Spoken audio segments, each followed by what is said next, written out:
అంటే family doctor అంటే మన కుటుంబ సభ్యుల్లాగా పేషెంట్లతో మాట్లాడి వాళ్ళతో కలిసి ఒక సోదరుడిగానో ఒక సోదరీమణిగానో ఒక అన్నగానో వాళ్ళతో మాట్లాడి వాళ్ళ సమస్యలను తెలుసుకొని వైద్యం అందిస్తే మీరు ఇచ్చే మెడిసిన్ కంటే కూడా మీరు పలకరించే విధానంతో సగం రోగాలు నయమవుతాయని నేను సంపూర్ణంగా విశ్వసిస్తాను.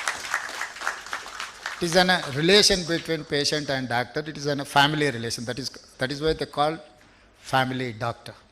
కానీ డే బై డే అది తగ్గుతూ ఉంది. బికాజ్ ఆఫ్ స్పెషలైజేషన్ ఏమో లేదా ట్రాన్సాక్షన్ రిలేషన్స్ వల్ల తగ్గుతుందేమో నాకు తెలీదు.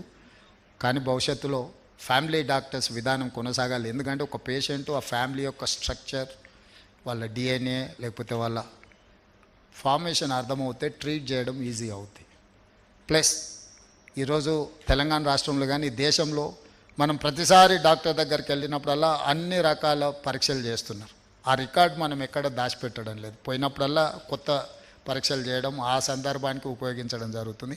అందుకే తెలంగాణ రాష్ట్ర ప్రభుత్వం డిజిటల్ హెల్త్ కార్డ్ క్రియేట్ చేయాలా. Digital health card for each individual. Data